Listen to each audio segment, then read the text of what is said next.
tardes, espero se encuentren bien. Bueno, mi nombre es Adriana Lourdes Bautista Jaimes, soy su asesora en la unidad curricular Derechos del Niño y del Adolescente para los participantes de licenciatura en educación. Esta materia, pues bueno, se va a dividir en 4 unidades, las cuales pues ya están fijadas dentro de la planificación y el plan de evaluación, y las actividades pues están ya para desarrollar inclusive en el aula virtual hasta el 20 de noviembre de 2022, 11:59. Sin embargo, pues hay fechas límites dentro de cada actividad para que ustedes por favor verifiquen, y cualquier sugerencia o inquietud o duda con respecto a la planificación, pues se puedan comunicar conmigo.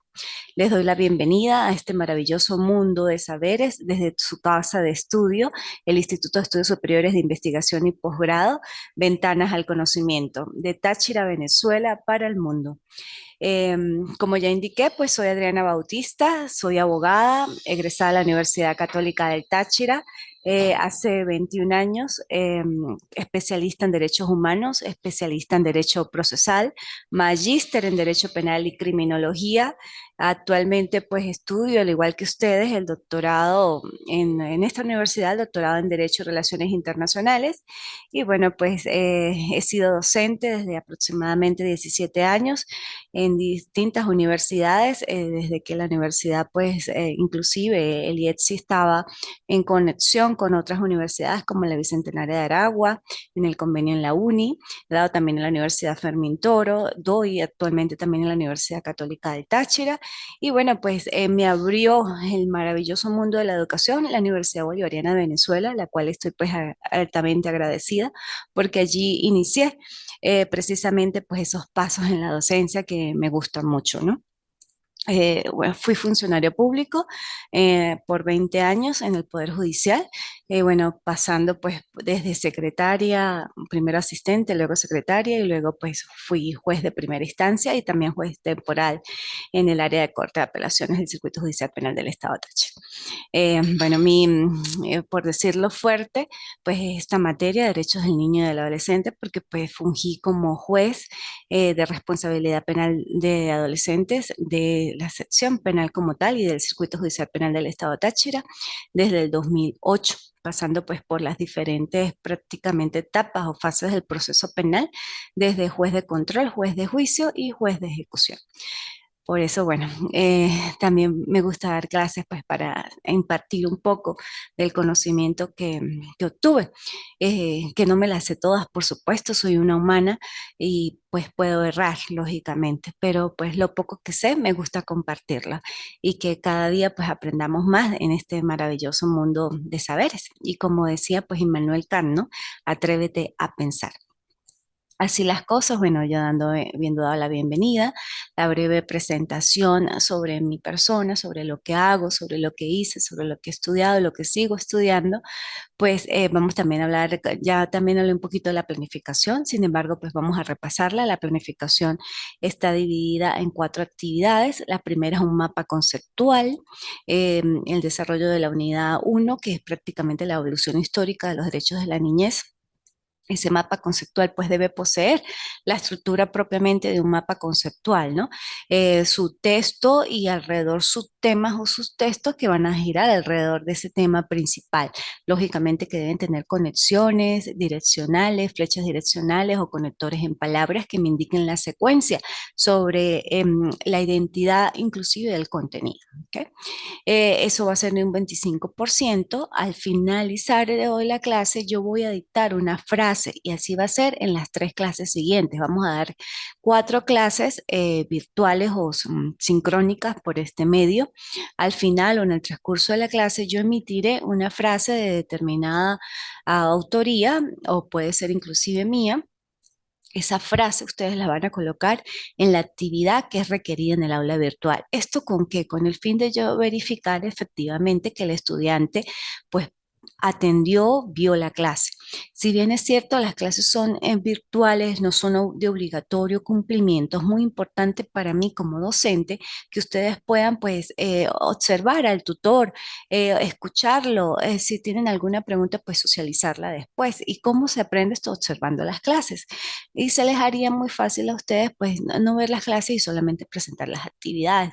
Por eso, bueno, en mi parecer y lo que voy a incorporar en este trimestre es que el estudiante pues debe ver las clases independientemente de la modalidad que decida elegir, porque la universidad pues es efectivamente abierta y presta a la disposición de ustedes, atendiendo también a que muchos estudian, laboran o estudian en otras universidades o laboran, o bueno, tienen un millón de cosas por hacer y se presentan las diferentes disposiciones o disponibilidades en cuanto a la observación de la clase. Esto es, puede ser presencial, ustedes pueden acudir a la sede de la universidad. Puede ser semipresencial, pueden conectarse a través así del Zoom o pueden verla en diferido. Cuando yo digo verla en diferido es que la observen posteriormente en el aula virtual porque en el transcurso de aproximadamente de 48, máximo 72 horas, esta clase pues va a subir al aula virtual, también va a estar en YouTube y la pueden ver en diferido en el aula virtual o en diferido por YouTube. Entonces, las modalidades son muchas y lo que ustedes pueden es tener un poquito de voluntad para observar, tomarse 30, 40 minutos de su tiempo, observar la clase y bueno, pues hacer las actividades correspondientes a la clase.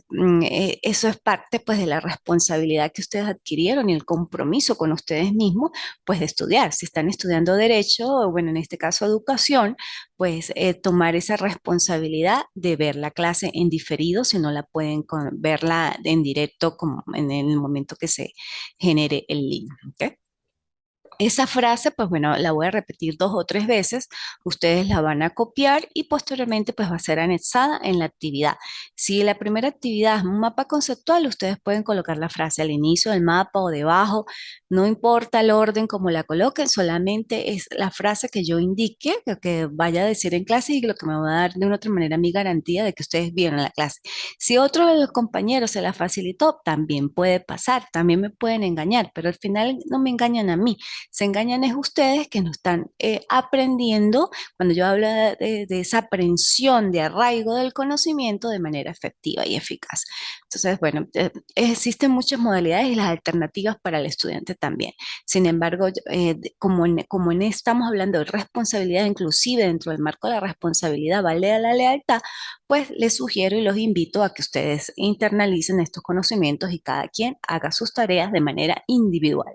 ¿Ok? La siguiente actividad que también está valorada en 25% son esquemas de la unidad 2. En el aula virtual está el programa académico de la planificación. La tercera es un ensayo. Los ensayos, pues lógicamente, tienen una estructura propia. Cuando yo en un ensayo digo que deben tener introducción, desarrollo y conclusión, no es que me van a colocar los títulos o subtítulos de introducción, desarrollo y conclusión, no, sino que su propio contexto, en su cuerpo, en su contenido, lleva inmerso esas 3 partes del ensayo. Esas son las 3 partes con que se compone un ensayo: introducción, desarrollo y conclusión.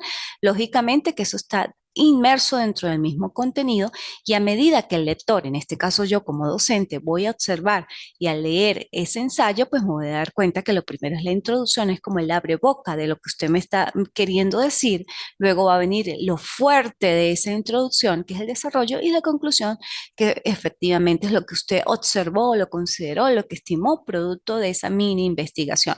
Porque yo digo mini investigación, porque yo no quiero los ensayos copias y pegues de la web. Yo efectivamente voy a verificar a través de los detectores de plagio que existe efectivamente copia y pues no obtendrán una calificación relevante en cuanto a eso, si observo que hay plagio del contenido. Los ensayos son procesos de reflexión propia, no son copias de otras personas. Y si ustedes van a tomar alguna frase o palabras o demás, hagan las referidas citas, que no es muy común a realizar en ensayos, pero bueno, se los puedo aceptar y lógicamente pues las referencias bibliográficas de donde ustedes motivaron esa información, ¿ok? Y posteriormente un resumen crítico, que también el resumen crítico es un proceso de reflexión, es propio, Y es un resumen sobre la unidad 4 que habla un poco de las instituciones familiares, de la alumna como tal, de cuáles son las formas de composición familiar, las diferentes estructuras y mini procedimientos. Un resumen básico, pero el resumen tampoco es copiar los artículos de la ley, transcribirlos, no, es hacer un breve resumen con sus propias palabras, lógicamente con las normas APA, pero también son de sus propias palabras, su proceso de reflexión interna. ¿Ok? Bueno, así las cosas, los invito a que revisen bien la planificación, el plan de evaluación, a que revisen el programa académico. Todo está en el aula virtual, las actividades ya están disponibles. La clase del día de hoy pues ya sería una, nos quedarían tres. Al final de la clase dicto la frase y ustedes la van a colocar en el mapa conceptual que debe ser cargado entre el 12 y el 18 de septiembre del 2022.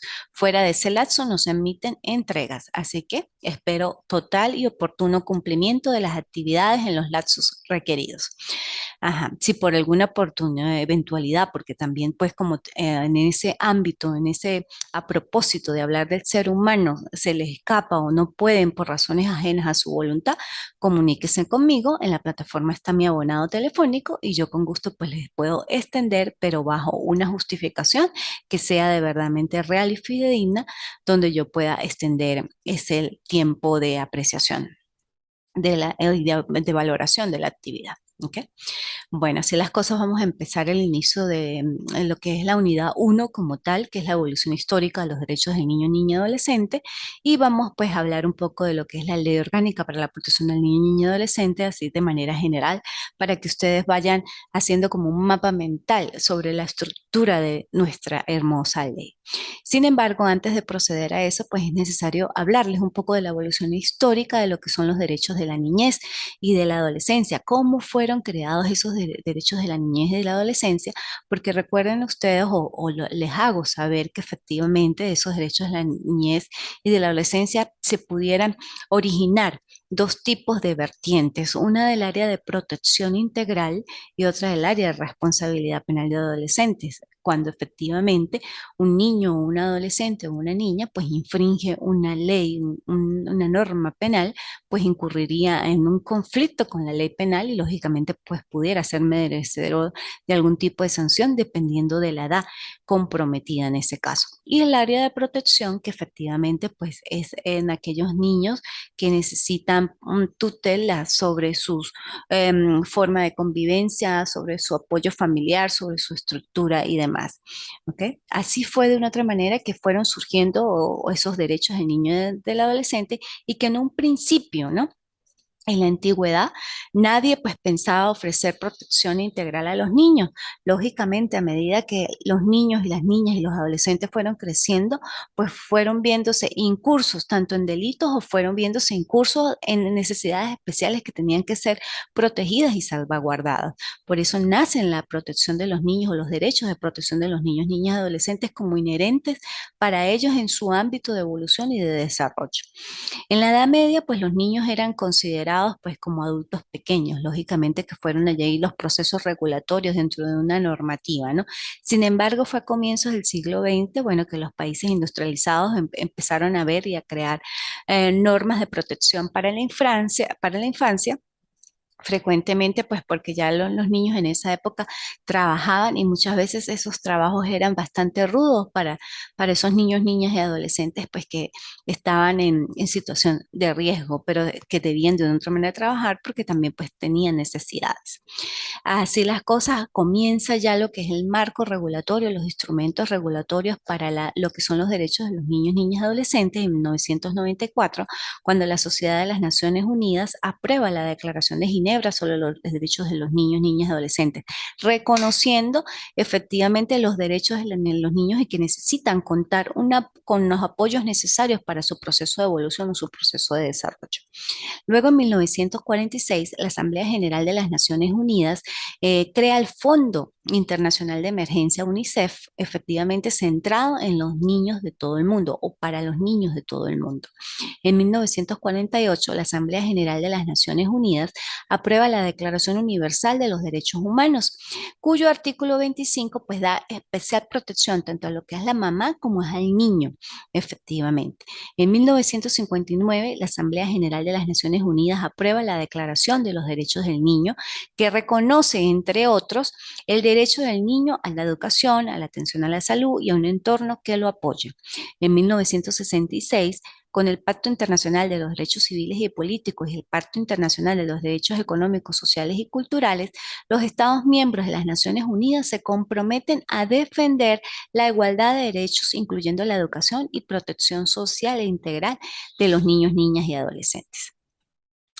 En 1968, la Conferencia Internacional de Derechos Humanos celebra o se reúne para evaluar cómo había sido ese proceso de evolución tras la reaprobación de los derechos humanos y hacen un estudio de cómo ha sido ese proceso de evolución y si ha sido centrado inclusive en la protección de los derechos de los niños, niñas y adolescentes. En 1973, la Organización Internacional del Trabajo aprueba la Convención que fija los 18 años como edad mínima para desempeñar trabajos que podrían ser peligrosos para la salud de los niños, niñas y adolescentes. En 1974, la Asamblea General exhorta a tomar en cuenta las declaraciones sobre la protección de la mujer y los niños en conflictos armados. Ahí es parte del derecho internacional humanitario, donde efectivamente interviene para salvaguardar y proteger los derechos de las mujeres y de los niños en épocas de conflicto. En 1978, la Comisión de Derechos Humanos somete un proyecto de convención sobre los derechos del niño. En 1979, la Asamblea General de las Naciones Unidas designa ese año como el Año Internacional del Niño, Niña y Adolescente. En 1985, las reglas mínimas de las Naciones Unidas para la Administración de la Justicia de Menores explica el sistema de justicia penal juvenil que propicia el interés superior del niño. Si ustedes se van dando cuenta, efectivamente hay protección integral desde el ámbito penal y desde el ámbito del área civil, se pudiera decir. Desde 1989, la Asamblea General de las Naciones Unidas aprueba la Convención sobre los Derechos del Niño.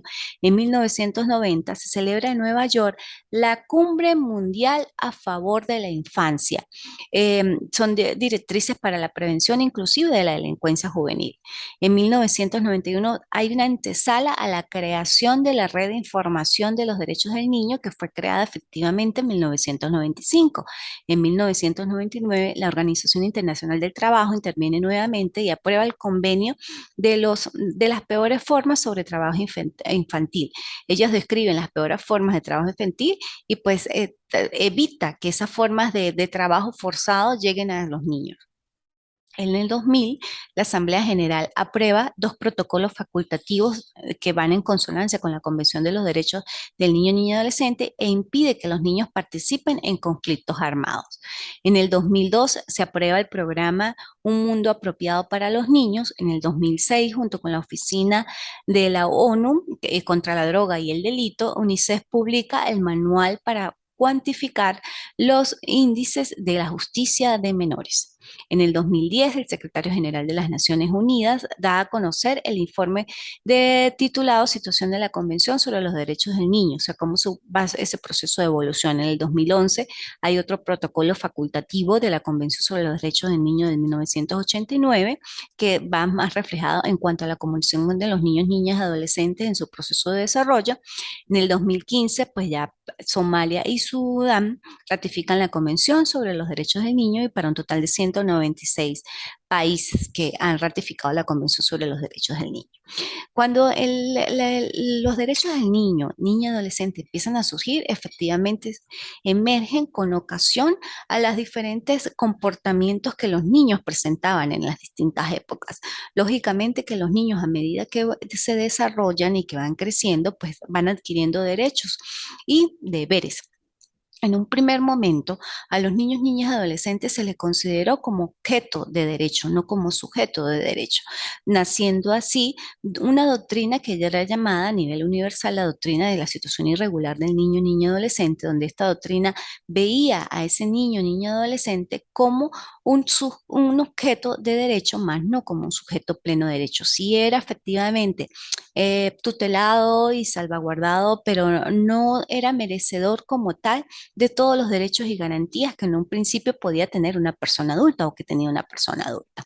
Lógicamente que se fueron avistando también comportamientos delictuosos de estos niños, niñas y adolescentes y tenía que ser regulada la forma diferenciada del adulto. No podía castigarse a un niño, niña, adolescente con la misma pena fuerte y tenaz de un adulto. Por eso empiezan a crearse esos mecanismos regulatorios tanto a nivel internacional y luego pues cada país los fue asumiendo de acuerdo a su propia cultura, contexto y economía y sociedad y demás, porque bueno, cada país es diferente de los demás y tenemos una cultura, lógicamente, que nos diferencia y que una ley debe ser diferenciada de las diferentes de países, con objetivos comunes, sí, efectivamente, proyecciones comunes en salvaguarda y en pro de los derechos del niño, sí, pero también con individualidades características de su región o de su país.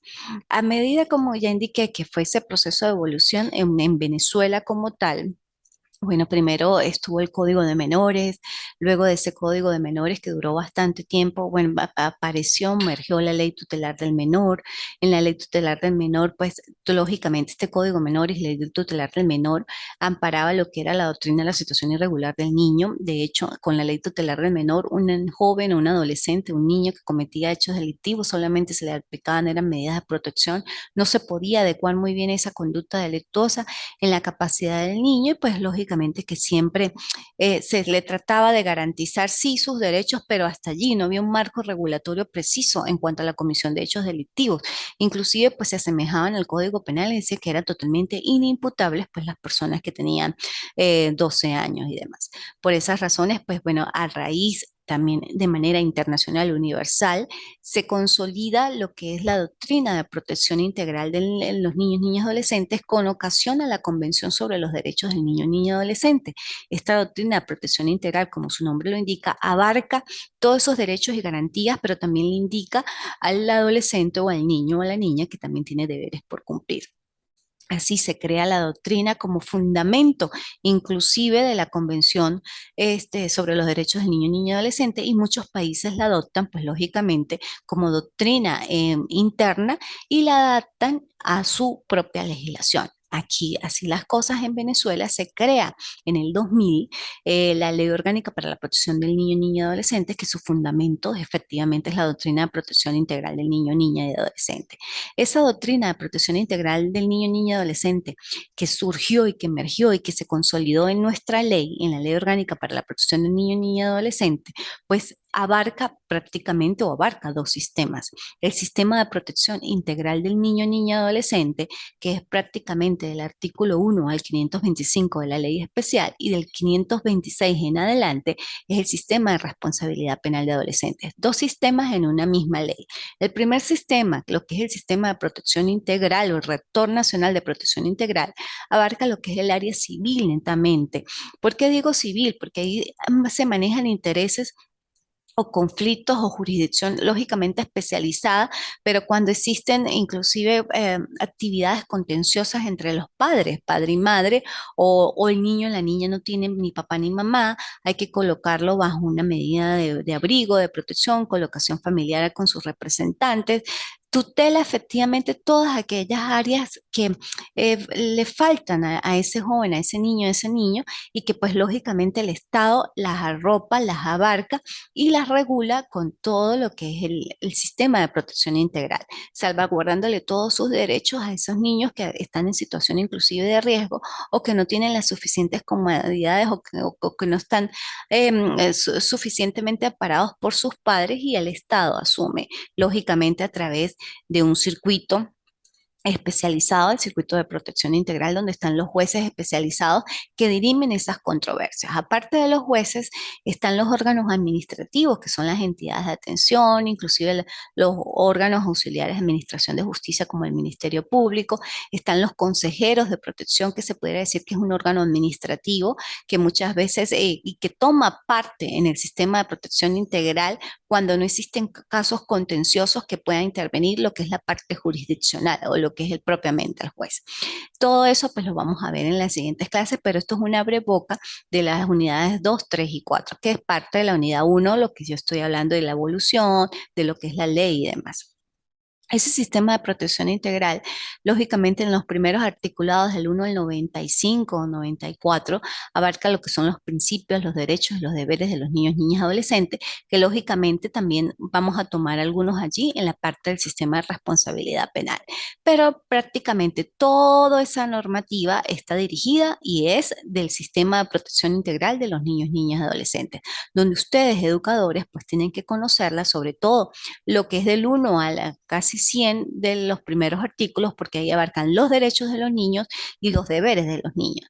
Ustedes como educadores pues tienen que conocer la ley y también indicarles a ellos que así como tienen derechos, tienen que deberes por cumplir y tienen que hacerse respetar como educadores a los educandos. ¿Okay? Luego está del 526 en adelante el sistema de responsabilidad penal de adolescentes, que efectivamente es cuando un niño, niña o adolescente entra en conflicto con la ley penal o comete algún tipo de hecho, de situación que lógicamente recae en un delito o es un delito como tal. O sea, si se configura la comisión de un hecho delictivo, pues lógicamente va a estar el adolescente en conflicto con la ley y su marco regulatorio es la Ley Orgánica para la Protección del Niño, Niña y Adolescente, el sistema de responsabilidad penal de adolescentes, pero lógicamente dentro de los ámbitos de aplicación. ¿Y cuáles serían los ámbitos de aplicación? La edad. Si el adolescente tiene de 14 y menos de 18, efectivamente lo abarca el sistema de responsabilidad penal de adolescentes. Si tiene menos de 14 años, se le aplicarían medidas de protección, se considera inimputable y no puede ser declarado penalmente responsable de sus actos. Solamente se le aplican medidas de protección por los consejeros de protección, medidas de protección nominadas o innominadas, que también los vamos a ver en las próximas clases. Así las cosas, bueno, ubíquense dentro de la ley. La reforma más reciente es la del 8 de junio del 2015, que la ley efectiva tiene dos sistemas, el sistema de protección integral del niño, niña y adolescente, con sus órganos específicos, jurisdiccionales, administrativos y demás propios, y el sistema de responsabilidad penal de adolescentes también con sus órganos jurisdiccionales individualizados y caracterizados netamente. Que efectivamente debe existir un sistema de responsabilidad penal de adolescentes, sí, porque lo que hablábamos antes de que no se le puede imponer al adolescente o al niño una pena igual que un adulto, porque su grado de maduración biológica, inclusive física, difiere totalmente de un adulto. Por eso el sistema es garantista. Nuestro hermoso Estado venezolano, nuestro hermoso país, tiene leyes maravillosas como esta Ley Orgánica para la Protección del Niño, Niña y Adolescente, que efectivamente pues cumple los parámetros en cuanto al sistema de protección, tutela totalmente ese niño, niña, adolescente que tiene carencias y necesidades que dirimir inclusive en base jurisdiccional o en bases administrativas, y el sistema de responsabilidad penal de adolescentes que ampara pues esas dos vertientes, al justiciable o al adolescente, niño, niño, adolescente que cometió un hecho delictivo, y también a la víctima de que efectivamente pues se va a hacer responsable ese adolescente que cometió el hecho delictivo. Bueno, hasta aquí vamos a dejar la clase de hoy. Esa es la unidad uno. Los invito a que lean el contenido que está dentro del aula virtual. Prácticamente, o sea, el programa académico es el desarrollo de la ley orgánica para la protección del niño, niña y adolescente. Allí no podemos a ir a ver otras vertientes porque el desarrollo es la ley. Si ustedes conocen la ley, pues saben cómo son los derechos de los niños, niñas y adolescentes. Por eso la unidad curricular se llama Derechos de los Niños, Niñas y Adolescentes. Y en nuestro marco regulatorio, en nuestra legislación nacional en Venezuela, lo regula es la Ley Orgánica para la Protección del Niño, Niña y Adolescente. La frase del día de hoy y la que va a ser asignada y establecida por ustedes en la tarea es: cuando el niño destroza su juguete, parece que anda buscándole el alma.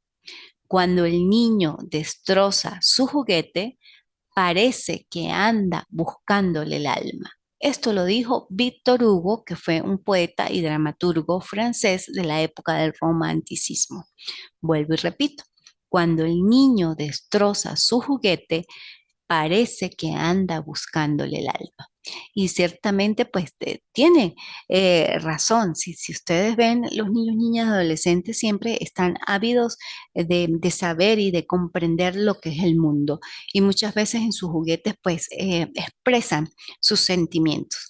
Por eso esta materia es tan importante porque no es el marco regulatorio establecido como tal, no es venir yo a decirles la ley y lo que contempla, sino es socializar sobre sus derechos, es socializar sobre sus deberes y es entender a ese niño, niña, adolescente que está en proceso de evolución y desarrollo y que son los futuros hombres y mujeres de nuestro país y del mundo, y que debemos forjarlos, fomentarlos y fortalecerlos no solamente en el área académica, sino principalmente sus sentimientos y emociones.